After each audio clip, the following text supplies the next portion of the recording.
यही अरदास से लाया हूँ, यही अरदास से लाया हूँ। मेरे जीवन में कर आराम, मैं बड़ा ही दुख पाया हूँ।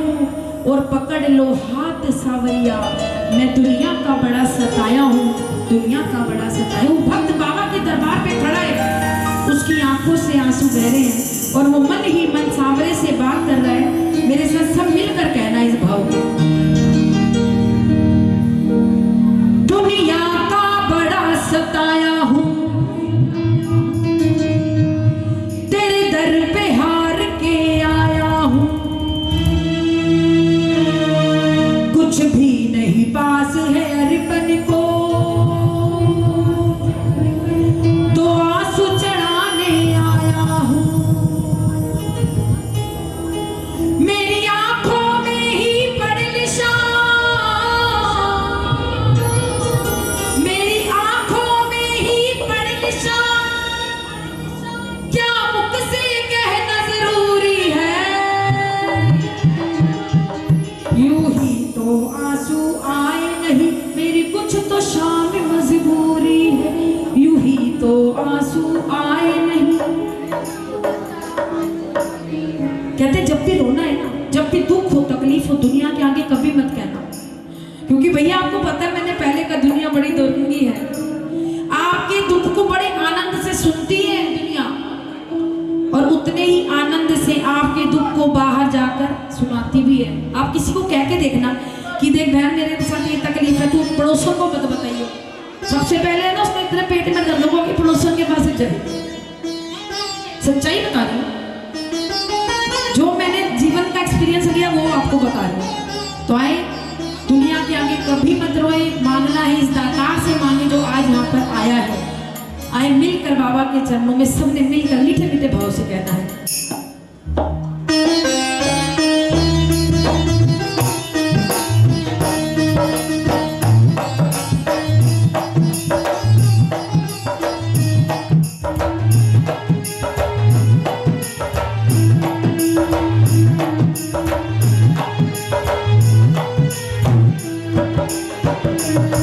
दुनिया का बड़ा सताया हूँ, तेरे दर पे हार के आया हूँ।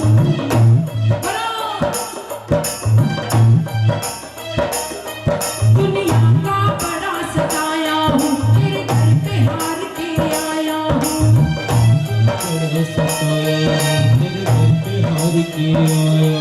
कुछ भी नहीं पास है अरपन को, तो आंसू चढ़ाने आया हूँ। कुछ भी नहीं पास है अरपन को, तो आंसू चढ़ाने आया हूँ। मेरी आंखों में ही पड़े निशान, मेरी आंखों में ही पड़े निशान। क्या मुझसे कहना जरूरी है, यूं ही तो आंसू आए नहीं, मेरी कुछ तो शाम मजबूरी है। यूं ही तो आंसू आए नहीं, तेरी कुछ तो शाम मजबूरी है। यूं ही तो आंसू आए नहीं, मेरी कुछ तो शाम मजबूरी है। यूं ही तो आंसू आए नहीं, तेरी कुछ तो शाम मजबूरी है। प्यारे की मन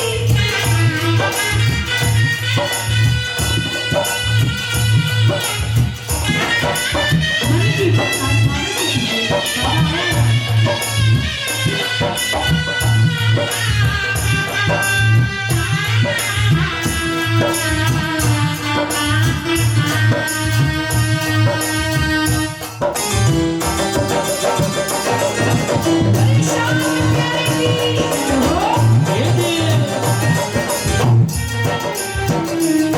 मैंने सुना है खाटू बाबा दुखियों के कष्ट मिटाता है। दुखियों के कष्ट मिटाता है, दुखियों के कष्ट मिटाता है। मैंने सुना है खाटू में बाबा दुखियों के कष्ट मिटाता है। दुखियों के कष्ट मिटाता है, दुखियों के कष्ट मिटाता है। उसकी सबसे पहले सुनता जो पहली बार ही आता है। जो पहली बार ही आता है, जो पहली बार ही आता है। मैं भी यही सुनकर आया शाम, मैं भी यही सुनकर आया शाम। फिर मुझसे कैसी दूरी है,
वो भक्त बाबा के चरणों में खड़ा है और बाबा से कह रहा है क्या कि बाबा मैं दुनिया से हार कर तेरे दरबार तक आया हूं।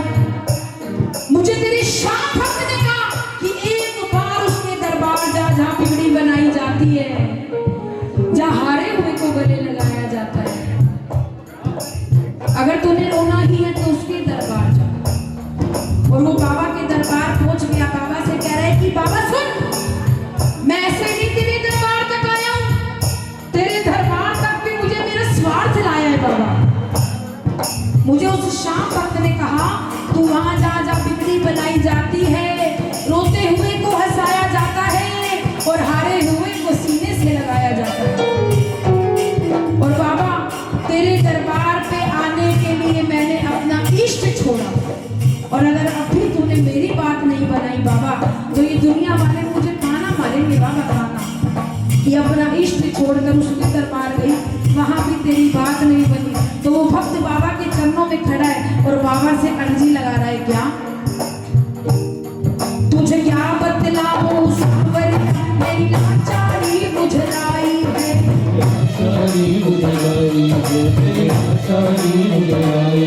तुझे क्या बतलाऊं सांवरिया मेरी लाचारी बुझलाई है। मेरी लाचारी बुझलाई है, मेरी लाचारी बुझलाई है। जो भी तेरे दर पर आया शाम तूने उसकी लाज बचाई है। तूने उसकी लाज बचाई है, तूने उसकी लाज बचाई है। फिर मेरी अर्जी को अब तक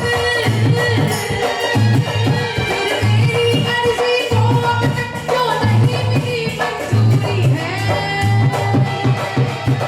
यूं ही तो आंसू आए तेरे कुछ तो शाम में मजबूरी है। तो आंसू आए नहीं, तेरी कुछ तो शाम मजबूरी है। यूं ही तो आंसू आए कहीं तेरे कुछ तो शाम में मजबूरी है। तो आंसू आए नहीं, तेरी कुछ तो शाम मजबूरी है। और देखो हमें ना राहुल भाई, हमें हमेशा पता है कैसा लगता है कि पता नहीं हम दुनिया में कितने दुखी हैं। हमेशा ऐसा लगता है कि पता नहीं कितने दुखी हैं। अरे कभी बाहर जाके देखो, घर से निकलते हो तो आप देखते भी होंगे कितने लोग ऐसे हैं जिनके पास खाने को रोटी नहीं है। सुबह खाते तो रात का नहीं पता, रात को सोते तो सुबह का नहीं पता। कितने लोग ऐसे हैं ठंड में कंबल ढकने को नहीं है। छोटे छोटे बच्चे लेकर डिवाइडर पे कभी जाना, मरघट वाले मंदिर की साइड कभी जाओ, बाहर लेटे होते छोटे छोटे बच्चों को लेकर। उनको ये नहीं पता सुबह मिलेगा कि नहीं मिलेगा, सुबह नसीब होगी भी कि नहीं होगी। अभी कुछ 3 साढ़े 3 महीने पहले की बात है, वो मैं आज तक नहीं भूल पाऊंगी। मैं करावल नगर जा रही थी और करावल नगर का ना भी रोड बन रहा है, सारा तो रोड बंद है। तो डिवाइडर पे कुछ माताएं, 2-3 माताएं, एक बुजुर्ग बाबूजी वो छोटे छोटे बच्चों को लेकर साइड पे सो रहे थे। और एक गाड़ी बड़ी स्पीड से आई जो कि हमारे आगे ही थी। उसने डिवाइडर की साइड पर जो सर्विस लाइन होती है उस पे गाड़ी चढ़ा दी भैया।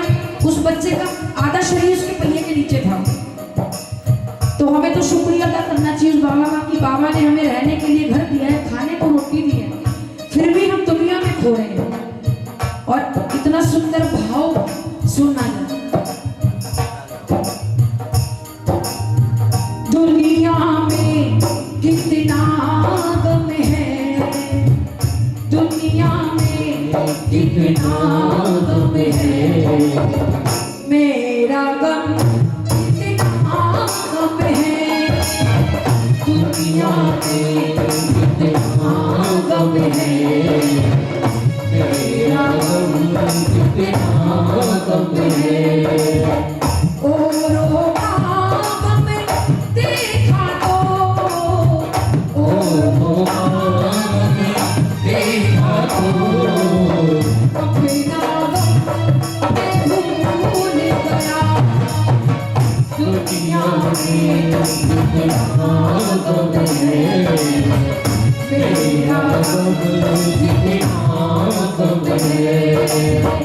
दुनिया में कितना गम है मेरा गम कितना गम है। बोलिए खाटू नरेश की, बोलिए लखदातार की, बोलिए श्याम प्यारे की, बोलिए हारे के सहारे की। आइए मेरी मेरा अंतिम भजन होगा इस संकीर्तन का, और मिलकर मैं जाऊंगी और खड़े हो जाएंगे तो बहुत अच्छा लगेगा। आपकी इच्छा है, अगर खड़ा होना चाहे तो झूम नाच कर हाजिरी भर लें, नहीं तो अगर आप बैठ के हाजिरी भरें तो आपकी इच्छा है। मैं तो चाहूंगी बाबा आ गया है तो आए बाबा के लिए आ जाए, जरा एक बार आ जाए। जो पड़ोसियों से करते हैं वो बैठे रहना, लेकिन मैं तो चाहूंगी पड़ोसियों वाले भी आ जाए, क्योंकि साथ में इतनी सुंदर सुंदर दो बहनें बैठी हैं हमारी। हाँ, देखा पड़ोसियों के प्रेम में कितनी ताकत है। अरे मैं तो उस समय यही कहूंगी भाई, मैं तो पहले कह रही हूँ बहनें हैं, लेकिन संग संग बैठे तो पड़ोसी है। पड़ोसी पहले काम आते हैं। देखो आप, हाँ, इनको अकेला नहीं छोड़ सकते, क्योंकि इश्क बुल्ले नु नचावे यार ते नचना पैंदा है, जद सामने होवे सोना यार ते नचना। आओ जी बाबा के चरणों में झूमते नाचते ही पूरा परिवार आ जाए, जरा जो पीछे खड़े हैं वो भी आ जाए।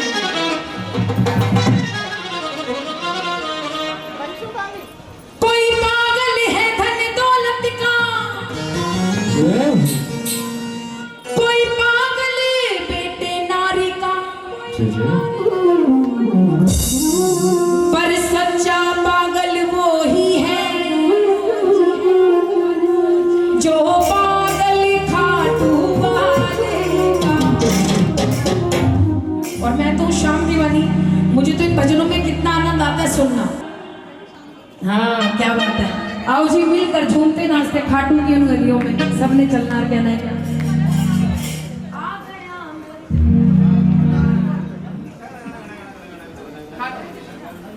और कौन कौन फागुन में चलेगा, कौन कौन चाहता है कि बाबा आ जाए, तो झूम नाच कर हाजिरी भरना और कहना क्या, चंदन चंदन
जय हो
सांभला आएगा।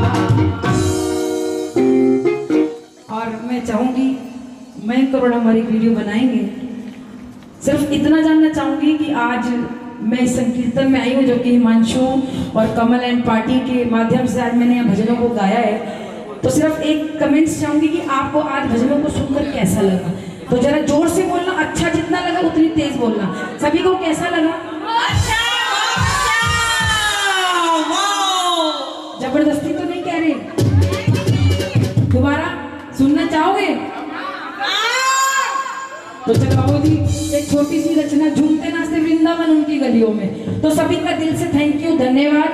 और आप मुझे YouTube चैनल के माध्यम से देख सकते हैं, सुन सकते हैं, Instagram ID पे फॉलो कर सकते हैं। और हमारे शाम मिशन वाले पीछे ये लाइव बाद में डालेंगे, डी लाइव होगा, अभी तो रिकॉर्डिंग हो रही है। तो आप शाम मिशन चैनल वालों को सब्सक्राइब करें, लाइक करें और उनके चैनल को अच्छे अच्छे कमेंट्स करें। बोलिए शाम प्यारे की। ये म्यूजिशियन भाइयों के लिए जोरदार ताली बजा दें। हमारा साउंड वाला बच्चा इसने बुलंद कर रखा है, भानु के जोरदार ताली। और आओ मिलकर वृंदावन की गलियों में एक स्थायी अंतरे के साथ वृंदावन जाऊंगी।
भैया झांकी वाले खड़े नहीं तो मैं ये भी जरूर दूंगा।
बोली हारे के सहारे तो इतनी हाजिरी कबूल करें। बोली सच्चे दरबार की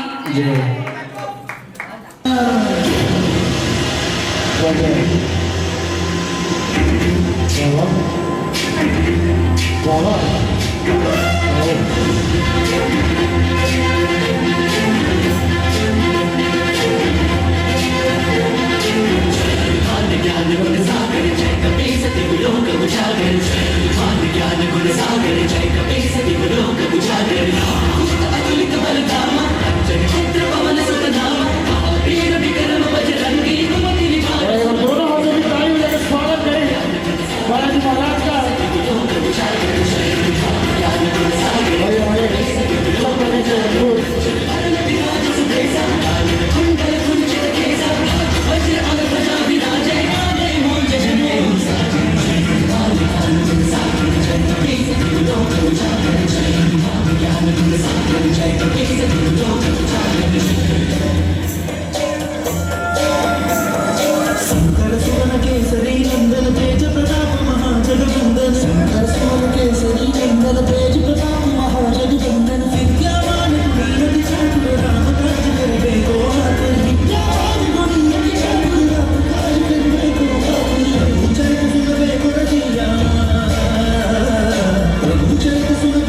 बोलो सच्चे दरबार की, बोलो बालाजी महाराज की।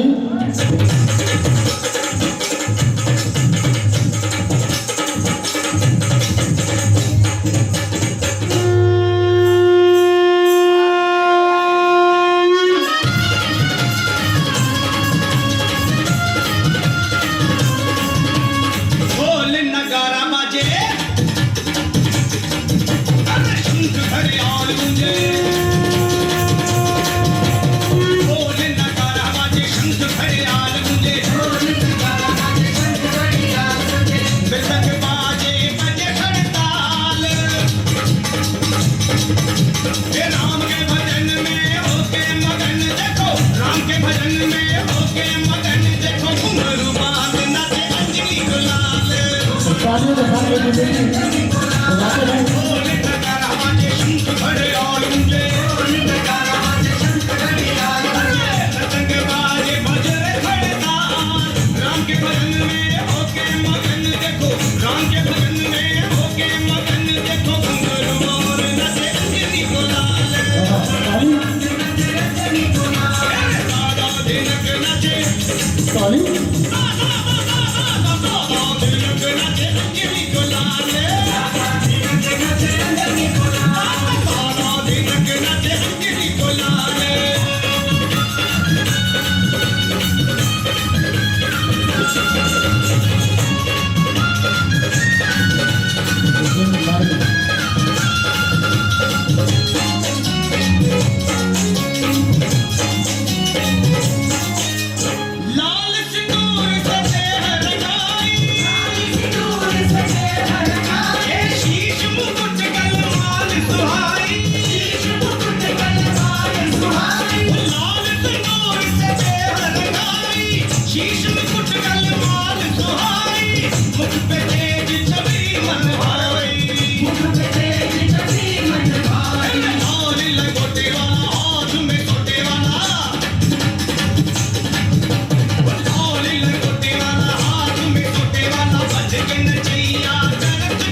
बोलो बालाजी महाराज की, बोलो बालाजी महाराज की।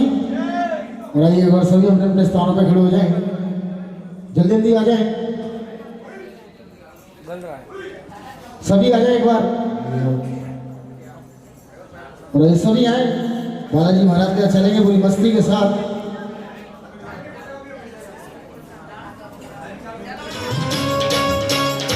राम भगत हनुमान आगे सभी आ जाए एक बार, खड़े हो जाए, बालाजी मेरे घर सभी आ जाए, भाई साहब भी आ जाए, सभी आ जाए। बालाजी महाराज ने हाथ मारेंगे सभी, दोनों हाथों की खोल के पूरी मस्ती के साथ। बालाजी मेरे घर आना, बालाजी मेरे घर आना, बालाजी मेरे घर आना, राम भगत हनुमान बालाजी मेरे घर आना। आगे सभी आ जाए।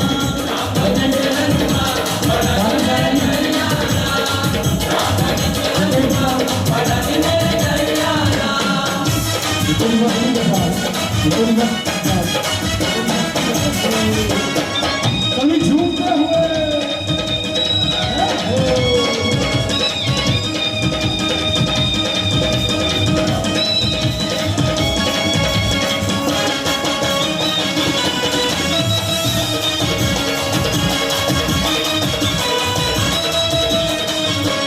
बाबा थारे पैर मेरे घर पड़ जाए, मेरे घर पड़ जाए, तेरा मेरा मेरा तेरा प्रेम बढ़ जाए, मेरा मेरा तेरा प्रेम बढ़ जाए। बाबा थारे पैर मेरे घर पड़ जाए, तेरा मेरा मेरा तेरा प्रेम बढ़ जाए।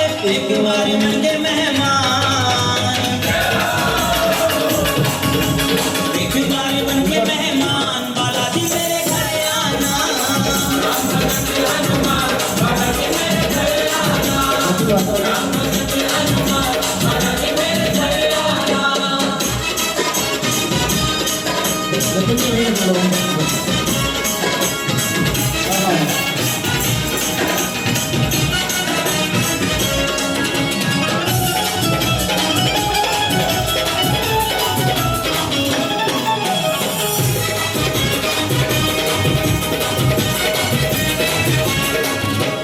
आज सारी रात बाबा भजन सुनाएंगे, आज सारी रात बाबा भजन सुनाएंगे, नाचेंगे झूम झूम तुझको मनाएंगे, नाचेंगे झूम झूम तुझको नचाएंगे। आज सारी रात बाबा भजन सुनाएंगे, नाचेंगे झूम झूम तुझको मनाएंगे।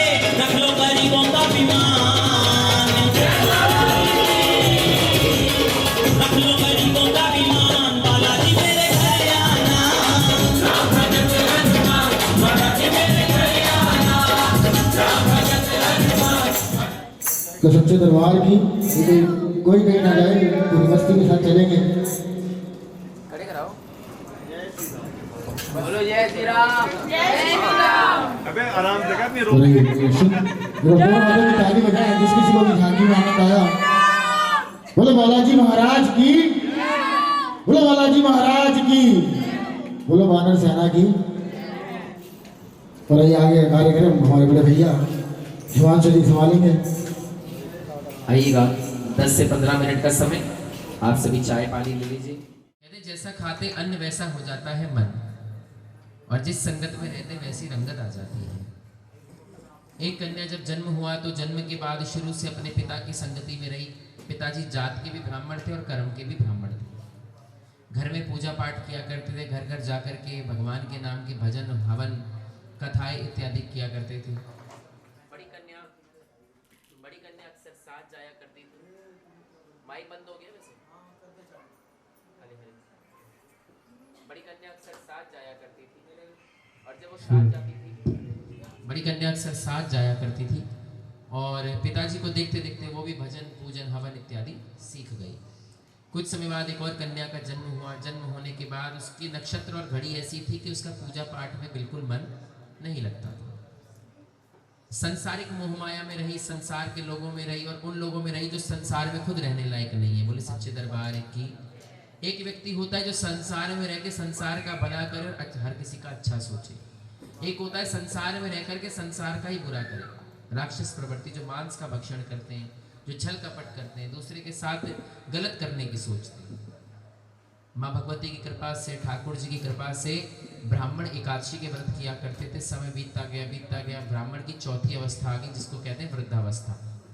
वृद्धावस्था में ब्राह्मण देखने लगा मैं बीमार रहने लगा हूँ, अब मेरा शरीर साथ नहीं देता, अब मैं इस एकादशी का उद्यापन करके अपने शरीर को इससे मुक्त कर देता हूँ। एकादशी आप सभी ने यदि पहले कभी जिंदगी में रखी हो तो इसमें फलों का आहार किया जाता है, इसमें अन्न नहीं खाया जाता।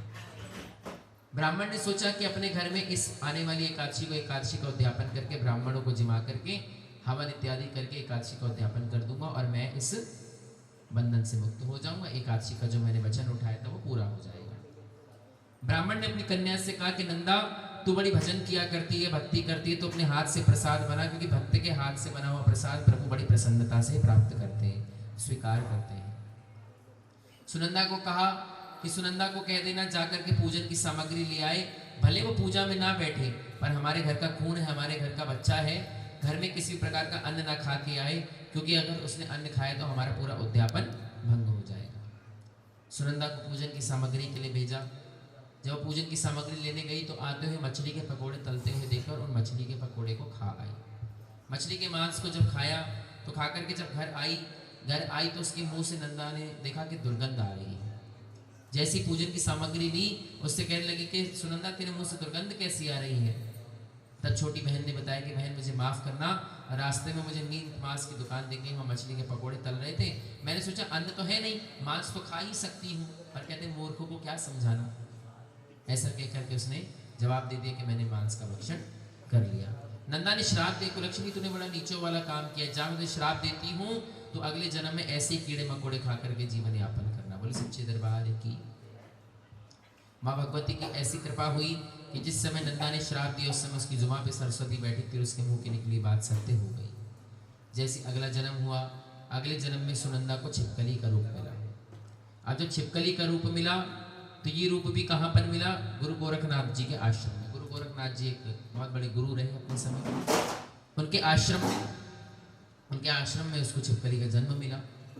वहां पर एक दुर्वासा ऋषि रहा करते थे जो अक्सर भगवान की पूजा करते थे, परंतु भगवान उनकी सुनते नहीं थे। एक बार नारद मुनि जाने लगे। नारद मुनि ने कहा प्रभु कैसे उदास रहते दुर्वासा ऋषि, क्यों परेशान हो? उन्होंने बताया कि मैंने भजन तो बहुत किया पर मुझे भजन का प्रभाव नहीं दिखा, मुझे भगवान ने कभी वरदान नहीं दिया। उन्होंने कहा तुम सबका भजन कर लो पर इनमें जो सबसे जल्दी सुनने वाले हैं वो भोलेनाथ है, क्योंकि भोलेनाथ से जल्दी कोई नहीं सुनता, इसलिए उनका नाम भोला रखा गया, इसलिए वो भोले हैं। शंकर भगवान की पूजा करी, जा करके ऊंचे ऊंचे पहाड़ों से गंगा जल भर के लाए और गंगा जल भर के जब नीचे लेकर के आए तो तपस्या करने लगे, हे प्रभु अब गंगा जल से आपको स्नान कराऊंगा और अब गंगा जल के स्नान से प्रसन्न होकर के मुझे वरदान दे दोगे, मुझे पता है। जैसे आंख बंद करके तपस्या करने लगे उस समय वहां से एक गाय निकली, कपिला रंग की गाय थी। कपिला कहते हैं सफेद रंग को। कपिला गाय जा रही थी, उसने जैसे ही देखा कि एक कमंडल में पानी भरा है, प्यास से बिलख रही थी, उस समय आसपास कहीं पानी का उसको साधन नहीं मिला और उसने उसी कमंडल के अंदर मुंह मार करके पानी को पी लिया। जैसे ही पानी पिया दुर्वासा ऋषि की आंख खुली।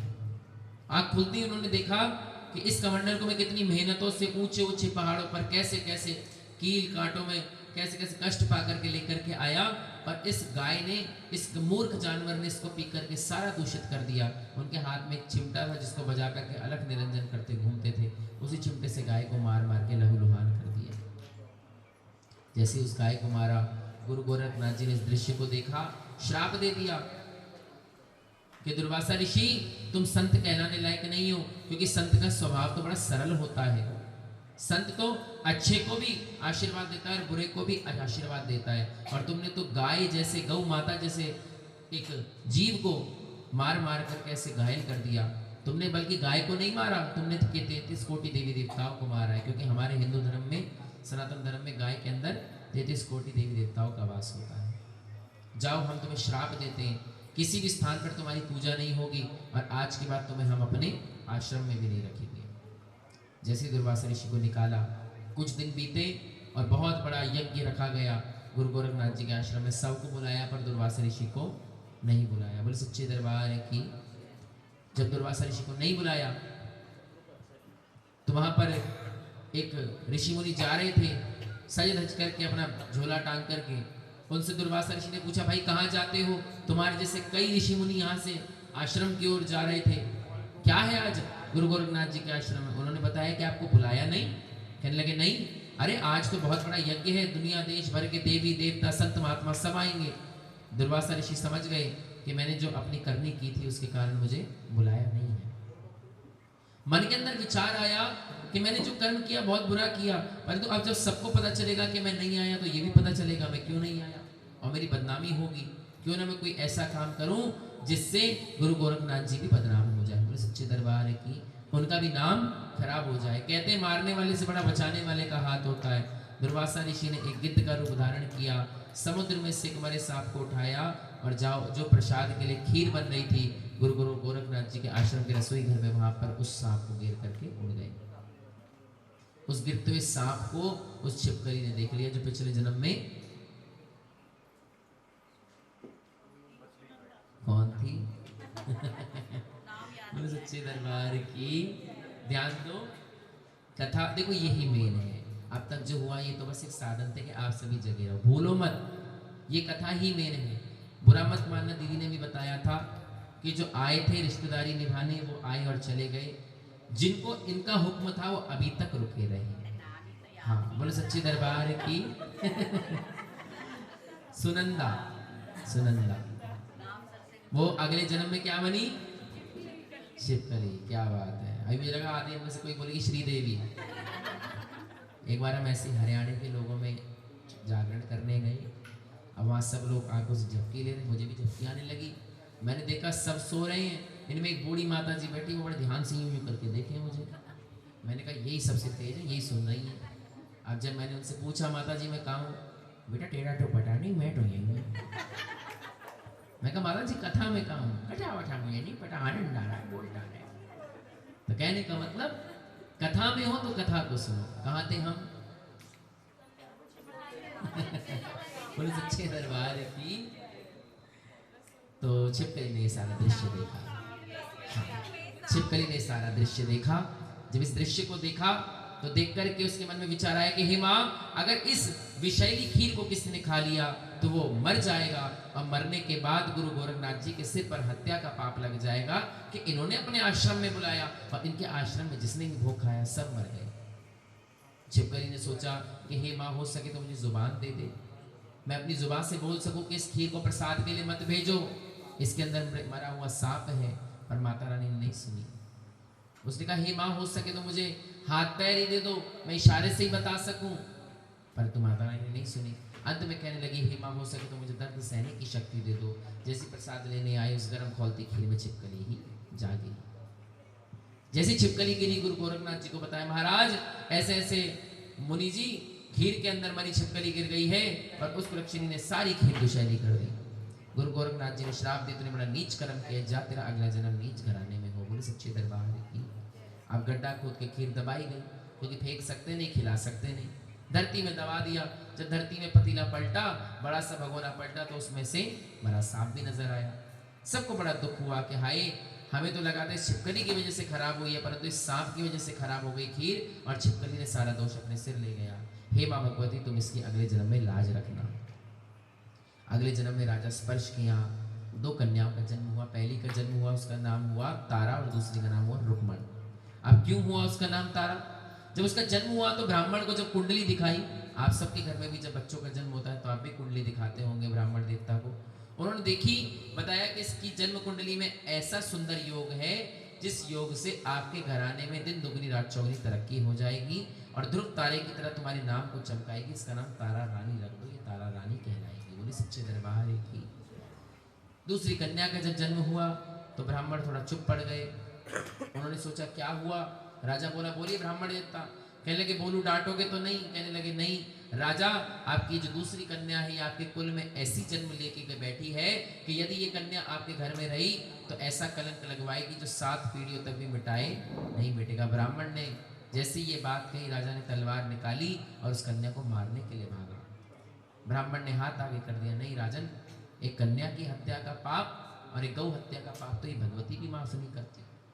तो मैं क्या करूं इस कन्या का? एक काम करो, जितना भी खर्चा इसकी शादी तक आप इसके ऊपर लगाते, उतने खर्चे के अंदाजे से सोने रत्न हीरे मणि जवाहरात इत्यादि संदूक में भर दो और उसके ऊपर लिटा कर उसको बहते पानी में छोड़ दो। जब सोना चांदी कोई देखेगा लालच से उसको संदूक को रखेगा, संदूक के संग उसी सोने चांदी से इसका पालन कर देगा। क्योंकि पहले के समय में गांधी कहाँ चलते थे, कहाँ चलते थे गांधी जी? पहले तो भैया सोना चांदी की अशरफियाँ ही चलती थी। ये आज की कथा नहीं है, ये कथा आज से कई हजारों साल पहले की है, कलयुग की कथा पर। ये कलयुग की कथा है, कलयुग का प्रथम चरण है। इसी प्रथम चरण में कई हजार साल बीत गए और कई हजार साल आएंगे। ये कई हजार साल पहले की कथा है, इसलिए इस कथा का कहीं पे भी प्रमाण नहीं है, क्योंकि प्रमाण हुआ अगले युगों की कथा का। त्रेता युग में रामायण हुई तो रामचरितमानस बन गई, द्वापर युग में कृष्ण लीला हुई तो श्रीमद् भागवत कथा बन गई। कलयुग में कुछ जल्दी से नहीं हुआ, कलयुग में तो महाराज यही हुआ है जो तारा रानी के जीवन की कथा है, जिसको जागरणों में सुनाया जाता है। इसलिए जागरण कलयुग का सबसे बड़ा अनुष्ठान है, भागवत कथा कलयुग का सबसे बड़ा अनुष्ठान है। जीवन में कुछ करो ना करो, जीवन में 2 संकल्प अवश्य करने चाहिए, जिसको अगले जन्म में 84 लाख योनियों में नहीं पढ़ना। पहला संकल्प कि जीवन में एक जागरण जरूर कराएं, और दूसरा संकल्प कि आप अपने लिए तो बहुत कुछ करते हैं, हम अपने लिए तो बहुत कुछ करते हैं, पर जिन्होंने हमें आज इस संसार में भेजा, जिनकी कृपा से हम हमारे पितृ, उनके नाम से श्रीमद् भागवत कथा का पाठ भी जरूर कराएं। ये 2 जीवन में, हम ये नहीं कहते साल में, पूरी जिंदगी में एक बार जरूर होना चाहिए मनुष्य के हाथ से। ये 2 संकल्प जिसने किए हैं, ये वास्तविकता में पुराणों में भी लिखा हुआ है कि उस व्यक्ति को अगले जन्म में इस मोह के माया के संसार के अंदर आना नहीं पड़ता। बोले सच्चे दरबार की। तो इस प्रकार से दूसरी कन्या को लिया, उस संदूक में रखकर बहते जल में छोड़ दिया गया। जब छोड़ा गया तो एक ब्राह्मण जब नहाने के लिए नदी पर आए, उन्होंने देखा कुछ चमकती हुई चीज जा रही, वो चमकता हुआ कुछ और नहीं संदूक था। इधर से मछुआरा का भी समय हो गया था मछली पकड़ने का, उसने भी देखा। मछली पकड़ने वाले ने एक तरफ से संदूक को पकड़ा, एक तरफ से ब्राह्मण ने पकड़ा, दोनों खींचने लगे कि भाई मैं ले जाऊंगा, मैं ले जाऊंगा। आपस में सोचा क्या झगड़ा करते हैं, तूने भी रोज यहाँ पर ब्राह्मण देवता नहाने आना है, मैंने भी रोज मछली पकड़ने आना है, एक काम कर इसको बाहर लेके चलते हैं, जो निकलेगा आधा आधा बांट लेंगे। जैसे ही संदूक खोला, उसमें से सबसे पहले तो कन्या निकली। ब्राह्मण पीछे हट गया कि मेरे तो पहले से 5 कन्या, चाहे छठी को कहाँ ले जाऊं। इतने में मछुआरा बोला कि मेरे तो कोई संतान नहीं है। ब्राह्मण देवता भले आप सारा सोना चांदी हीरा रत्न ले जाओ, मुझे तो एक कन्या दे दो। जैसे ऐसा कहा गया, उस कन्या को मछुआरा लेकर के जाने लगा। ब्राह्मण के मन में पता नहीं कैसे कोई दया आई, मन में सोचने लगा कि जब इस कन्या को वो लेकर के जा रहा है तो इस कन्या के दान को रख करके मैं क्या करूंगा। मछुआरे सुन तो इसके दान को भी ले जा और इससे इसका भरण पोषण कर देना। जो सोना चांदी उसको मिला, बस वही उस कन्या का भाग्य था। कहते कन्या का जन्म जब होता है तो कन्या अपने भाग्य का अपने साथ लेकर के आती है। माँ भगवती की ऐसी कृपा हुई, बच्चे देखते देखते बड़े होने लगे, संतान बड़ी होने लगी। तारा रानी की उम्र भी बड़ी हो गई, 18-19 साल की हो गई। राजा स्पर्श ने अपनी कन्या तारा का विवाह हरिश्चंद्र के साथ कर दिया। राजा हरिश्चंद्र के महलों की रानी बनकर के तारा रानी रहने लगी। 1 साल बाद ही उसी महलों के नौकर की पत्नी बनकर के रुक्मण उस घर में आ गई। जो सोना चांदी मछुआरे को मिला, उसी सोने चांदी से उसने उस राजा के नौकर के साथ अपनी बेटी का विवाह कर दिया, क्योंकि दोनों एक साथ पैदा हुई और 1 आध साल के अंदर विवाह हो गया। और किस्मत देखिए, दोनों बहनें हैं पर दोनों को पता नहीं, और माँ भगवती ने दोनों को एक ही घर में दे दिया कि एक राजा की पत्नी हुई और एक रंग की पत्नी हो गई। बोले सच्चे दरबार की। इस प्रकार की लीला हुई। तारा रानी के देखते देखते 1 साल बाद पुत्र हो गया। पुत्र का नाम रखा गया सुंदर। खूब गाजे बाजे के साथ उत्सव मनाए गए, खूब महलों में दावत हुई, खूब उपहार बांटे गए। देखते देखते पुत्र 5 साल का हो गया, 10 साल का हो गया, पर यहाँ पर रुक्मण के कोई संतान नहीं हुई। रुक्मण रोने लगी और तारा के सामने कहने लगी कि तारा, मैंने सुना है कि तुम जिसके घर पे भी जागरण कीर्तन चौकी करके आती है उसके संतान हो जाती है। कहने लगे मैं कुछ नहीं करती, मैं तो केवल माँ का नाम लेती हूँ। सामने वाले का भाव भगवती स्वीकार करके अपने आप उसको दे देती है कि भाव की भूखी है भगवती, भाव ये सबका लेती है, कौन किस भाव से बैठा है ये सबको पहचान लेती है। बोले सच्चे दरबार की। इससे कुछ नहीं छुपा। संसार के लोग सब कुछ छुपा सकते हैं पर इससे कुछ नहीं छुपता। बोले सच्चे दरबार की। क्योंकि हमारी माँ केवल हमारी जननी है, इसलिए वो हमारी मम्मी है। ये जगत की जननी है, इसलिए जगत जननी है। बोले सच्चे दरबार की। सिर्फ यही फर्क है घर की माँ में और इस माँ में। हमारी माँ केवल हमारी माँ है। ये माँ, ये जो संत खड़े ना, इनकी भी माँ है। इनकी भी माँ है, इनकी भी माँ है, ये सब की माँ है, इसलिए इसको जगत जननी कहा गया है। बोले सच्चे दरबार की, इसलिए कहते हैं जगत की अम्बा है। प्रेमानंद जी महाराज बड़ी सुंदर बात कहते हैं। एक बार कहने लगे, भैया ने अच्छी याद दिलाई, ये सत्यता है, जो मांस खाते हैं उन लोगों के लिए बुरा मत मानना। एक बार एक व्यक्ति पहुंचा प्रेमानंद जी महाराज से, कहने लगा कि महाराज श्री, हमने सुना है मांस खाना पाप है, तो फिर काली के मंदिर में मांस क्यों चढ़ता है? कहने लगे कौन कहता है, मूर्ख है वो लोग जो चढ़ा रहे हैं। प्रथा कोई नहीं है, ये हम जैसे लोगों ने ही प्रथा बनाई है, ये तो भाव की भूखी है। दक्षिणा वाली ब्राह्मण के लिए, फल बने प्रसाद चढ़ाने के लिए, फूल बने भगवान को अर्पित करने के लिए, मांस का तो कहीं शास्त्रों में ही नहीं है। कहने लगे इस भगवती को जगत की अम्बा कहा गया है। जो जगत की अम्बा है वो जानवरों की भी तो अम्बा है, तो अपने बच्चों का शीश काट कर उनका खून कैसे पी सकती है? लॉजिक वाली बात है, सच्चाई है। जब इसको जगदम्बा कह रही है, जगत जननी कह रही है, तो इस जगत में फूल, प्रकृति, पौधे, पेड़, जीव जंतु, कीड़े मकोड़े, पक्षी, पशु, सब जानवर भी तो इसके पुत्र हैं। किसी को मार करके उसका खून पी करके सुखी कैसे हो सकती है? तो बेकार की बात है। तो कहने का तात्पर्य यह है कि जगत की अम्बा है। कहने लगे कि इसकी कृपा से सब कुछ मिलता है। रुक्मण कहने लगी मेरे भी पुत्र हो जाए तो मैं भी इसके नाम का जागरण कराऊंगी। तारा ने उसकी झोली में नारियल और 5 फल डाल दी कि जा, मैं तुझे आशीर्वाद देती हूँ, माँ भगवती की दया रही और तेरा भाव सच्चा रहा तो अगले 9 महीने में तेरे भी पुत्र का जन्म हो जाएगा। संसार के सभी सुखों को भोगने के बाद 9 महीने के बाद रुक्मण ने भी पुत्र को जन्म दिया। जन्म हो गया, पूजा कर दी, पार्टी कर दी, पर जागरण नहीं कराया। देखते देखते पुत्र 5 साल का हो गया, दावत कर दी, ढोल बाजे बजवा दिए, पर जागरण नहीं करवाया। 10 साल का हो गया, जागरण नहीं कराया। माता रानी रूठ गई। अब माता रानी ऐसी रूठी कि पुत्र के पूरे शरीर में माता निकल आई, चेचक निकल आई। जैसे चेचक माता निकली, पुत्र की ऐसी गंभीर हालत हो गई कि डॉक्टर वैद्यों ने भी हाथ खड़े कर दिए कि अब तो रुक्मणी से कोई दुआ ही बचा सकती, दवाओं से तो इसका काम नहीं चलेगा। सबके पास घूमने लगी, अंत में एक ज्योतिषी के पास गई और उसके पास जाकर के उसकी कुंडली दिखाई तो उसने बताया कि इसकी कुंडली में कोई दोष नहीं है, बल्कि तूने कोई कार्य बोला हुआ है जो पूर्ण नहीं हुआ, जिसके कारण इसकी ये दशा हो रही है। याद आया, ब्राह्मणों के पास जाने लगी, महंतों के पास जाने लगी, कोई उसका जागरण कर दो।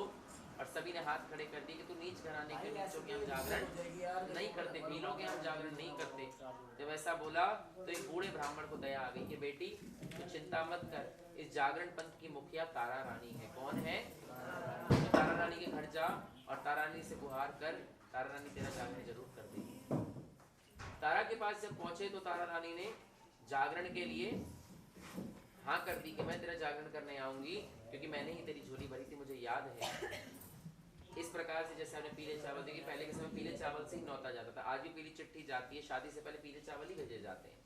मेन मुख्य न्योता तो इसी को कहा जाता है। तो इस प्रकार से तारा रानी ने पीले चावल लिए, संकल्प लिया कि मैं तेरे यहाँ जागरण करने आऊंगी। उस संकल्प को लेते हुए नाई ने देख लिया। नाई अक्सर उस राजा के बाल इत्यादि बनाने जाता था, दाढ़ी वगैरह बनाने जाता था। उसने राजा को बताया कि राजा तुम्हारी पत्नी भील जाति के जागरण करने जा रही है। सोचो, हरिवंश क्षत्रिय वंश की अगर कोई स्त्री भील जाति की जाएगी तो कितनी बदनामी होगी। ये पहले ऊंच नीच का बड़ा फर्क था। राजा को बड़ा क्रोध आया, राजा उसकी बातों में भड़क गया। उसके मन के अंदर ऐसा विचार आया कि अब मैं क्या करूं इससे तारा जागरण में ना जाए। राजा के अंगूठे पर उस तरह से चीरा लगाया, नमक छिड़क करके उसको लाल कपड़े से बांध दिया। कहने लगे तूने क्या किया?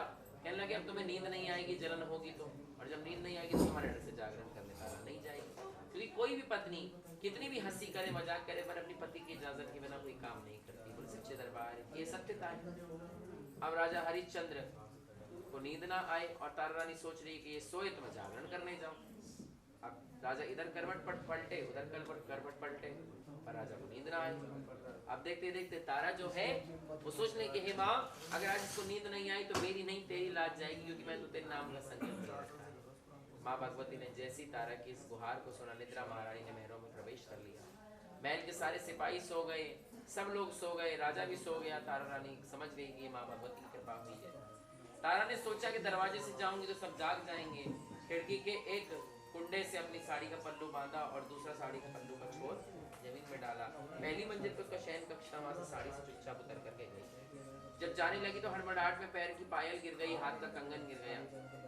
जैसे भागे भागे जैसे तैसे जाकर के जागरण में पहुंची, जागरण प्रारंभ किया। पहले के समय में जागरण बंद कमरे में हुआ करते थे। जागरण में पहुंची, जागरण करने लगी, थोड़ी देर हुई, अर्धरात्रि का समय हुआ, पूर्ण रात्रि का समय हुआ, यही 3:30-4 बज गए और तारा रानी ने भोग मंगवाया कि भाई भोग लेकर के आओ। इधर जब भोग लेकर के आए तो मीट मांस का लेके आए। पहले तो तारा भी कहने लगी ये क्या लेकर के आए हो? कहने लगे भैया हमारे यहाँ तो मछुआरा ये कई काम होता है मछलियों का, तो हमारे यहाँ तो यही है जो हम खुद खाते हैं वही चढ़ा सकते हैं। तारा ने कहा कोई बात नहीं, जो है समय के व्यवस्था के अनुसार। लो माँ भगवती, जब तुम्हारी भक्ति है लेकर के आए तो तुम इसे ही स्वीकार करो। जैसे माँ भगवती को लगाने लगे। इधर राजा की आंख खुली, राजा टटोलने लगा, बिस्तर तारा कहाँ गई? पूरे सिपाहियों से पूछा, हल्ला हो गया। और तारा रानी तो महलों में कहीं नहीं है। सारे सिपाहियों ने ताले देखे तो ताले भी बंद। अब जैसे ही राजा ने देखा खिड़की खुली है, खिड़की के पल्लू से खुद भी लटक कर नहीं नीचे उतर गया। नीचे उतर गया, जैसे नीचे उतरा आगे गया, आगे जाकर के देखा कि उसके पैर की पायलगिरी मिली है। जिस दिशा में पायलगिरी थी उस दिशा में और आगे गया, सोने का कंगन गिरा था, जिस दिशा में सोने का कंगन था उसी दिशा में आगे जाकर देखा तो ढोल मजीरे बजने की आवाज आ रही थी। बोले सच्चे दरबार की। जैसे ही देखा लात मार करके दरवाजा तोड़ दिया, और तोड़ा तो देखा उसमें तारा ने मांस जो था, मांस का भोग लगा रही थी और भोग लगाने के बाद दे रही थी। इतने में जैसी तारा को भोग लगाते हुए राजा ने देखा तो राजा क्रोध में चिल्लाने लगा कि तारा तूने क्या किया? और ऐसा कहती जैसे राजा को तारा ने देखा, उसने डर के कारण अपनी पूरी झोली के अंदर डर के मारे सारा मांस छुपा लिया। अब जैसे छुपाया, मांस का खून जो था वो लत होकर के उस पल्लू के अंदर से टप टप होकर गिरने लगा। अब राजा सोचने लगा कि ये खून टपक रहा है, ये मांस का भक्षण कर रही है, कितना दुष्कर्म इसने किया। इसने राजा हरिश्चंद्र के घर में पत्नी बन करके अपना आगमन किया और इतना दुष्कर्म करके हमारी नाक कटवा दी। आज मैं इसे जिंदा नहीं छोड़ूंगा। राजा जैसे ही मारने लगा, तारा ने कहा रुक जाओ राजन, ये मेरी माँ का भोग है। कहने लगे तेरी माँ का भोग है, तू अपनी माँ को हमेशा अच्छे अच्छे पकवानों का भोग लगाती थी और आज तू अपनी माँ को ये मांस का भोग लगा रही है। कहने लगे इसमें मांस नहीं है, इसके अंदर तो पंचमेवा है। हड़बड़ाहट में मुंह से कुछ भी निकल गया। जैसे ही मुंह से निकला, राजा ने क्रोध में आकर उसकी साड़ी का पल्लू ही फाड़ दिया। जैसे साड़ी का पल्लू फाड़ा तो उसके अंदर से सारा मांस पंचमेवा में बदल गया। बोले सच्चे दरबार की। अब जब पंचमेवा में बदला, पंचमेवा अभी हम आपको बाद में देंगे वरना आप सभी का ध्यान उसमें चला जाएगा। पंचमेवा में जैसे ही बदला तो उसके बाद राजा को क्रोध आया कि राजा तारा तू जादू भी करने लग गई है। कहने लगे मैंने जादू नहीं किया, मेरी माँ की कृपा है। कहने लगे कैसी कृपा है? कहने लगे अगर तू ऐसे ही जादू मेरी माँ के देखना चाहता है, चमत्कार देखना चाहता है तो वरदान मुझे वचन दे, मैं जो तुझसे मांगूंगी तू मुझे देगा। राजा ने अभिमान के कारण कह दिया ठीक है, जो तू मुझसे मांगेगी मैं तुझे दूंगा, बता क्या मांगती है। तारा ने कहा तुझे अपनी दो सबसे प्यारी चीज क्या है? राजा ने बताया कि पहला तो मुझे पुत्र प्यारा है, क्योंकि हर एक माता पिता को अपनी संतान से प्यारा कुछ नहीं हो सकता, ये धनवान भी सब संतान के बाद है। दूसरी चीज मुझे अपना घोड़ा बड़ा प्यारा है, क्योंकि उस घोड़े के ऊपर बैठ करके मैंने न जाने कितने युद्ध जीते हैं। बोले सच्चे दरबार की। बस तारा ने कहा तूने मुझे वचन दिया था जो मैं मांगूंगी। अरे हाँ तारा मांग, क्या मांगेगी? राजा से जैसे कहा, तारा ने कहा ठीक है, आने वाली अष्टमी की रात को मुझे तेरे घोड़े की बलि और तेरे पुत्र की ही बलि चाहिए। बोले सच्चे दरबार की। राजा थर-थर कांपने लगा कि हे तारा, मुझसे तू माफी मांग लेती, अन्न धन मांग लेती, तूने अपना पुत्र में ले लिया। कि पूत कपूत सुने हैं पर ना माता सुनी कुमाता, तो कैसी माँ है जिसने अपने पुत्र की बलि मांग ली? बस राजा, मेरी माँ का ये वचन है और मुझे मेरी माँ का आदेश हुआ, ये मैं नहीं बोल रही। न जाने मेरे मुंह पर दिव्या पे सरस्वती ने बैठ करके इस चीज को बुलवाया हो, अब तो तुझे ये चीज देनी पड़ेगी। अष्टमी की रात तक राजा को नींद नहीं आई कि हे प्रभु मैं क्या करूं क्या करूं, पर तारा रानी तो प्रण ले चुकी थी। अष्टमी की रात को फिर किसी भील जाति के यहाँ जागरण था और वहाँ जागरण में जाकर के तारा ने बता दिया कि यहाँ पर लेकर के भोग आ जाना और इस प्रकार को माँ को भोग लगा देना। राजा अपने वचन पे था, क्योंकि कहते हैं रघुकुल रीत सदा चली आई, प्राण जाए पर वचन न जाए। सूर्यवंशी थे राजा हरिश्चंद्र जी, राम जी के वंशज थे। उन्होंने क्या किया, रात्रि का समय हुआ, बेटा सो रहा था, तलवार से अपने पुत्र के टुकड़े किए और टुकड़े करके मांस को थाल पे लाल कपड़े से ढक करके ले गए। घोड़े के अस्तबल में गए, घोड़ा जहाँ पर लेटा हुआ था, घास चढ़ा था, चने खा रहा था, उसके भी टुकड़े किए, पतीले में भरे लाल कपड़े ढक के ले गए। जैसे लेकर के गए वहाँ भोग लगाने के लिए, तारा ने जैसी माँ की जोत पर भोग लगाया, इसको खाने को दिया। राजा कहने लगा मैं कैसे खाऊं, मैं अपने पुत्र का मांस कैसे खाऊं? राजा को कहने लगी कि देख, अगर तेरा विश्वास सच्चा हुआ तो ऐसे 100 सुंदर माँ भगवती तुझे दे देगी, पर तू माँ की कृपा को आजमा मत, माँ की कृपा पर शक मत कर। तो कहते हैं जब भगवान करते हैं तो अच्छा ही करते हैं, कभी किसी का बुरा नहीं करते। तो इस प्रकार से तारा ने समझाया। राजा ने क्रोध में आकर के उस प्रसाद को खाया। जैसे ही खाया अपने बेटे के मांस को, तो उसके मुंह में सबसे छोटी उंगली ये वाली कन्नी वाली उंगली मुंह में आ गई। कहने लगे देख तारा, मेरे मुंह मेरे पुत्र की उंगली आ गई। अच्छा तू ये बता, तेरा पुत्र प्रेम से क्या खाता था? कहने लगे मेरा पुत्र तो प्रेम से हलवा खाता था, 3 छींटे मारे तो पुत्र के मांस का सारा हलवा में बदल गया। बोले सच्चे दरबार की। घोड़े के मांस को जब खाने को दिया तो घोड़े का बाल मुंह में आ गया। कहने लगे घोड़ा क्या खाता था प्रेम से? कहने लगा घोड़ा भी प्रेम से चने खाया करता था, 3 छींटे मारे तो घोड़े का मांस सारा चने में बदल गया। कहने लगे देख ये माँ भगवती काली का प्रसाद था, ये आदि शक्ति का प्रसाद था, तू जो लेकर के आया अब ये वैष्णव का प्रसाद बन गया है, इसलिए अब तू इस प्रसाद को खा। अब तो ये हलवा चने में बदल गया है। जैसे ही वो खाया, खाकर के रुक्मण तारा के आगे राजा हरिश्चंद्र रोने लगा कि हे तारा तूने ये क्या करा दिया, हाय मेरा पुत्र, हाय मेरा बेटा, हाय मैंने अपने जीवन में कितना बड़ा पाप कर दिया जो मैंने खुद अपनी संतान को अपने हाथ से मार दिया। रोता रोता चौखट पार करके जाने लगा। जैसे ही चौखट से बाहर निकला उसका बेटा पिताजी पिताजी, वो देखो दूर से सुंदर दौड़ा आ रहा है और दौड़ करके आया और पिताजी के गले लग गया। राजा हैरान हो गया कि इसको तो मैंने अपने हाथों से काटा, ये वापिस जीवित कैसे बच गया। रोए जाए उसका पुत्र रोए जाए। तारा ने पूछा तो रो क्यों रहा है, तुझे पता है तेरे संग क्या हुआ? उसने केवल एक ही चीज बताई कि बड़ी भूल की जो मैं दुनिया में आया, मोले भी गवाया मैंने ब्याज भी गवाया, दुनिया में मुझे को ना भेजना दोबारा, कहीं छूट जाए ना दामन तुम्हारा। कि हे माँ मुझे ऐसा लगता है कि मैंने संसार में आके बहुत बड़ी गलती करी। क्यों, तुझे पता है तू कहाँ था? कहने लगे मुझे ये नहीं पता, पर मुझे ये पता है कि एक समय के लिए मैं ऐसे संसार में चला गया जहाँ पर 8 भुजाओं वाली माँ थी जो शेर पर सवार थी, लाल रंग का चोला पहना था। उसने अपनी गोद में बैठ कर के मुझे जो ममता दी वो ममता मुझे तारा माँ तेरी गोद में भी नहीं मिली। हो सके तो मुझे वापस उस माँ के पास भेज दे। राजा ने जब इन शब्दों को उसके पुत्र के मुख से सुना तो सुनकर के हैरान हो गया कि मेरे पुत्र को जब मैंने मारा उसके बाद माँ भगवती ने उसको अपनी गोद में रखा। कितनी शक्तिशाली है माँ। हे माँ मैं तेरी माया को पहचान नहीं पाया, हो सके तो मुझे क्षमा कर दे। राजा ने क्षमा याचना करी, अपने महलों को गया। महल में जाकर के अपने आंगन में रोने लगा। जब आंगन में रोया तो तारा ने पूछा अब क्यों रोता है, अब तो पुत्र भी मिल गया। कहने लगे वो सब तो ठीक है पर एक जीव की हत्या तो बहुत बड़ा पाप है तारा। उस जानवर का क्या कसूर था, बेजुबान जानवर को मैंने मार दिया केवल अपने वचन को पूर्ण करने के लिए। इतना कहना हुआ कि सामने से घोड़ा भी दौड़ा आया। घोड़े को आता देख राजा रोने लगा और माँ भगवती के आगे हाथ जोड़ने लगा कि हे माँ तेरा शुक्रिया कैसे करूं, क्योंकि मैंने सुना है तू राजा को रंग और रंग को राजा बना देती है, परंतु तूने तो मेरे साथ ऐसा चमत्कार कर दिया जैसे संसार में कोई कर नहीं सकता। तूने मुर्दे को जीवित कर दिया। मैं तेरा आशीर्वाद कभी भूल नहीं पाऊंगा, तेरा एहसान कभी भूल नहीं पाऊंगा। हो सके तो माँ इस दास को माफ कर देना। राजा माँ के चरणों में रोने लगा और ढोक देने लगा। तारा और राजा हरिश्चंद्र जब सोए तो स्वप्न में आकर के माँ भगवती ने दर्शन दिए कि राजा मैं तुम्हारे बलिदान से बड़ी प्रसन्न हूँ। आने वाले समय में कोई अपनी उंगली भी काट के नहीं चढ़ाएगा। तुमने तो पूरा का पूरा अपना पुत्र ही मेरे चरणों में चढ़ा दिया। मैं तुम्हें वरदान देती हूँ आगे जहाँ भी जागरण होंगे मेरे नाम के जागे हुआ करेंगे, वहाँ पर अमर कथा जरूर सुनाई जाएगी और जो इस अमर कथा को सुनेगा उसका ही जागरण में स्वीकार करूँगी। बोले सच्चे दरबार की। ये तो हुई जागरण की बात। अब कहते हैं जागरण के नियम क्या है। जागरण की 5 अरदास होती हैं। पहली अरदास होती है जो ज्योति प्रचंड की अरदास है, जो आपने सबसे पहले माँ भगवती की चौखट पे कराई कि हे माँ भगवती आपको हमने यश मान के साथ बुलाया, आप हमारे घर आई, आपका हम धन्यवाद करते हैं। दूसरी अरदास होती तारा रानी की अरदास की। जब तारा रानी की कथा होती है तो उस कथा में अरदास कराई जाती है। नारियल की अरदास, जो नारियल चढ़ाना चाहे वो नारियल पे बांध करके अरदास कराते हैं। चौथी अरदास होती पितरों की अरदास। कहते हैं हम कितना भी शुभ कार्य कर ले पर अपने पितरों का ना निकाले तो वो सारा किया कराया व्यर्थ हो जाता है, इसलिए पितरों की अरदास जरूर करनी चाहिए। और 5वीं अरदास होती है ब्राह्मण हेतु अरदास। क्योंकि कहते हैं जब भी हम कोई पूजा पाठ करें या ब्राह्मण से कोई कथा पूजा करें सुने तो उसकी दक्षिणा से वह जरूर देनी चाहिए, अन्यथा उसके बिना वो कार्य पूर्ण नहीं होता। या ये कहने के जागरण संपूर्ण की अरदास। तो आपने सैनी परिवार के हमारे सुनील भैया सरिता जी ने पहली अरदास कराई। मैंने बीच में इसलिए नहीं मांगा, वो अच्छा नहीं लगता बार बार उठाओ जी अब इतने दो उतने दो।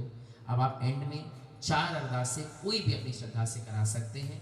एक अरदास आप तारा रानी के नाम की करा देंगे, एक आप पितरों की कराएंगे। पितरों की अरदास में घर की बेटियां हाथ नहीं लगाएंगी, उसमें आप 1 का सिक्का नहीं लगाएंगे, जो भी आप कराना चाहें।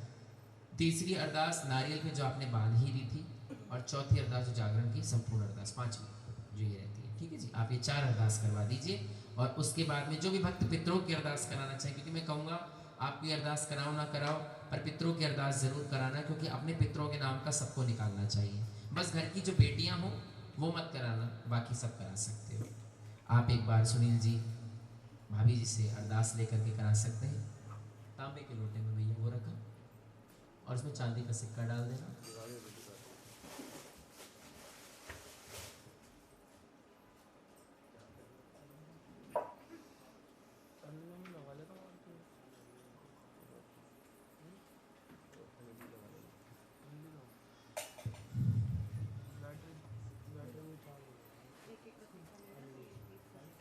आइएगा तारा रानी की अरदास भगवती के शुभ चरणों के पास, सैनी परिवार की अरदास, सुनील सरदार जी की अरदास, हे माँ भगवती जिस भी खजाने से अरदास और अरदास पितरों के खजाने की अरदास, जिस भी पितरों की अरदास कराने पितरों का आशीर्वाद इनके सिर पर बनाए रखना, अपने सच्चे दरबार की। तीसरी अरदास माँ भगवती की नारियल की अरदास, नारियल की भेंट की अरदास, माँ की बलि की अरदास, जिस भी खजाने से अरदास करा उस खजाने को भरपूर करना, अंग संसारी रहना, सदा सुहागन वर देना, यशमान सम्मान देना, दुख दरिद्र का नाश करना, सुसमृद्धि का वास करना, लंगर पीट का डंका बजाना, झंडे वाले के झंडा झुलाना, जो लगाई जयकारा मेरी भगवती के पैरा बोले सच्चे दरबार की। पांचवी अरदास ब्राह्मण संपूर्ण अरदास, जिस भी खजाने से अरदास करे उस खजाने को भरपूर करना, माँ भगवती के नाम की अरदास को स्वीकार करना, अंग संसारी रहना, यशमान सम्मान बनाए रखना, मेरा के छिट्टे मारना, आठों के आठों हाथ इनके सिर पे बनाए रखना, सुखी परिवार बसाना, अन्नपूर्णा का वास करना, इनकी मनोकामना को पूर्ण करना, जो लगाए जयकारा मेरी भगवती के पैरा बोले सच्चे दरबार की। आइएगा ये वाली अरदास आप इन सभी के हाथों से जो भी कराना चाहें इस कलश में डाल दीजिएगा, एक का सिक्का मत लगाना, बाकी जो अरदास कराना चाहो। और इसके बाद सभी भक्त खड़े होंगे, खड़े होकर के आदि शक्ति जगदम्बा जगदीश्वरी माँ दुर्गा की आरती करें और आरती के बाद सभी प्रसाद लेंगे। अच्छा एक नियम और, आरती के बाद हाँ जी सरता जी आरती के बाद आप 5 कन्याओं का हलवा छोले निकाल देना, उन पर कुछ भी दक्षिणा रख के 5 बच्चों को दे देना। 5 बच्चे अगर अवेलेबल ना हो अभी तो उनका निकाल जरूर देना, कल दे देना भले उनको, फिर उसके बाद सब हलवा छोले ले लेना, ठीक है जी। आओ आरती के लिए खड़े हो जाए। देवों को सताया तुमने रूप धरा महामाया, उसी रूप का दर्शन चाहूं, आरती शेरा वाली मैया तेरी गाऊं, रक्त बीज मधु कैटब मारे, अपने भगत के काज सवारे, मैं भी तेरा दास कहाऊं, शेरावाली मैया तेरी आरती गाऊं, आरती तेरी करूं मैं वरदाती, हृदय सभी कर कभी लीजिए। पक नैनों की बाती, निस दिन प्रेम की ज्योत जगाऊं, शेरावाली मैया तेरी आरती गाऊं, आरती तेरी जो कोई गावे, आर शांति सुख संपत्ति पावे, मैया चरणों में माथा टिकाऊं, शेरावाली मैया तेरी आरती गाऊं, ओ जय देवा हमारी जय देवा, जय देवा हमारी जय देवा, श्री गणपति जी को, जय देवा, माँ पार्वती को, जय देवा, भोले बाबा को, जय देवा, भैरव बाबा को, जय देवा, हनुमान जी को, जय देवा, सीताराम जी को, जय देवा, राधा श्याम जी को, जय देवा, लक्ष्मी नारायण, जय देवा, माँ भगवती को, जय देवा, माँ दुर्गा जी को, जय देवा, माँ ज्वलारानी को, जय देवा, माँ चंडीवाली को, जय देवा, माँ कालकामाई को, जय देवा, माँ शीतलारानी को, जय देवा, माँ नमसानी को, जय देवा, माँ कैला देवी को, जय देवा, ओ मेरा तेरा फेर फेर होवेगा पहाड़ा वालिए, मेरा तेरा फेर होवेगा, ओ तेरी ज्योत जगेगी दिन रहनेगे, मेरा तेरा फेर होवेगा, ओ अच्युतम केशवम राम नारायणम कृष्ण दामोदरम वासुदेवम हरे श्रीधरम माधवम गोपिका वल्लभम जानकी नारायण श्री रामचंद्र हरे। ओम सर्वे भवन्तु सुखिनः सर्वे सन्तु निरामयाः सर्वे भद्राणि पश्यन्तु मा कश्चित् दुःखभाग् भवेत्। धर्म की जय हो, अधर्म का नाश हो, प्राणियों में भावना हो, विश्व का कल्याण हो, धरती माता की जय हो, गौ माता की जय हो, सियावर रामचंद्र जय की हो, पवन सुत हनुमान की जय हो, उमापति महादेव की बेटा ले ले जगत दी माई छोड़े वाली माँ बढ़ के, और चढ़ावन पान सुपारी बजाए नारे तेरे बछड़े ने शीश चढ़ाया छोड़े वाली माँ गढ़ के, जुग जुग जीवे तेरा जमुए दादा जिने फुलाया ला पवन सजाया छोड़े वाली माँ गढ़ के, ओ बेटा ले ले जगत दी माई छोड़े वाली माँ बढ़ के 84 घंटे वाली माता तेरी सहाय जय जो जय कर लगाएगा निहाल हो जाएगा। बोल साची दरबार जय करा जागे बली माई जी का। बोल साची दरबार जय करा सच्ची जोत का। बोल सच्चे दरबार की बोल बाके बिहारी लाल की जय जय जय श्री राधे। आइए इतनी सेवा स्वीकार करेंगे और सभी बारी बारी से प्रसाद लें। राधे निताई गौर हरि बोल। बोलो कालका मैया की जय। आओ जी इतनी सेवा स्वीकार करें कुंज ने कुंज दास जी के माध्यम से। अगर आप सभी को हमारा कार्यक्रम अच्छा लगा हो आगे जय हो जय हो जय हो।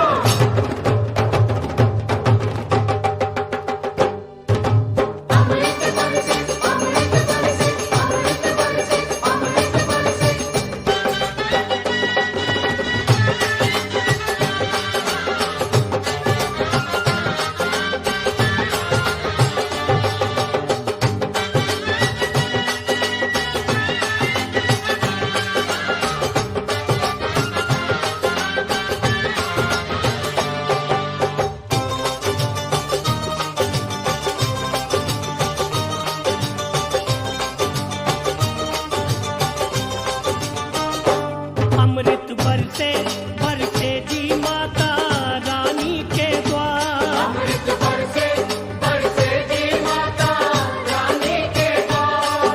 माता रानी के द्वार अम्बे रानी के द्वार। माता रानी के द्वार अम्बे रानी के द्वार। अमृत बरसे बरसे जी माता रानी के द्वार। अमृत बरसे बरसे जी माता रानी के द्वार।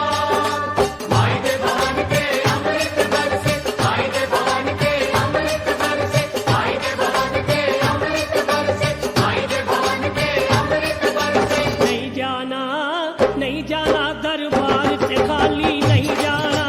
नहीं जाना नहीं जाना दरबार से खाली नहीं जाना।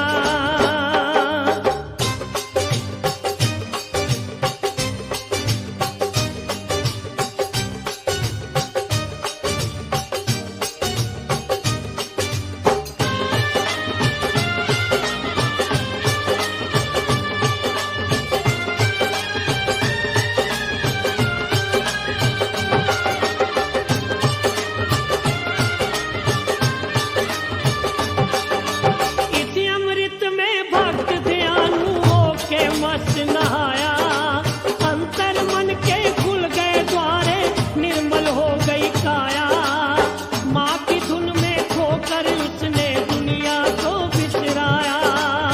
माई ज्वाला के चरणों में अपना शीश चढ़ाया। अमृत बरसे बरसे जी शेरा